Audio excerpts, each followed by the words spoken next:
काय तर मग मंडळी, तुम्ही असं काळं मटण खाल्लंय का? नाही ना. आपण अशा रेसिपी ना फक्त रेस्टॉरंटमध्येच ट्राय करतो, घरी कधी ट्राय करतच नाही. तर चला तर मग आज मी सोपी आणि सरळ ट्रिकमध्ये तुम्हाला काळं मटण कसं बनवायचं ते सांगते. सुरुवातीला जिराची फोडणी दिली. जिरं मस्त असं तडतडल्यानंतर कांदा आणि टोमॅटो आपण मऊ होण्यासाठी थोडं मीठ घातलं. मीठ घातल्यानंतर कांदे टोमॅटो मऊ झाले, मस्त असे तेल सुटेपर्यंत आपल्याला यांना परतून घ्यायचे. आता आपण काळं वाटण टाकूया. काळं वाटण मी भाजलेलं खोबरं, भाजलेला कांदा, आलं लसूण आणि कोथिंबीरचं काळं वाटण मी बनवलेलं आहे. आता बघा मस्त आपला मसाल्याला पण तेल सुटलंय. आता पावडर मसाले याच्यामध्ये घालून घेऊया. सुरुवातीला कांदा लसूण मसाला, हळद आणि घरगुती कुठलाही मटण मसाला असो किंवा पॉकेटचा असो तो तुम्हाला घालायचा आहे.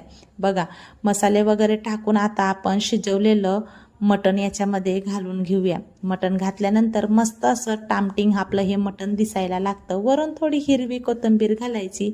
बनून गेलं आपलं आता काळं मटण. तुम्ही हे काळं मटण भाकरी बरोबर, चपाती बरोबर किंवा नुसता भाताबरोबर जरी खाल्लं ना तरी चव खूप अप्रतिम अशी येते.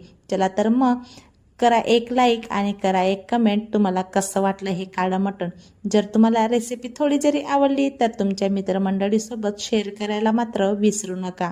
चला भेटूया पुढच्या अशाच नवीन रेसिपीमध्ये. तोपर्यंत धन्यवाद.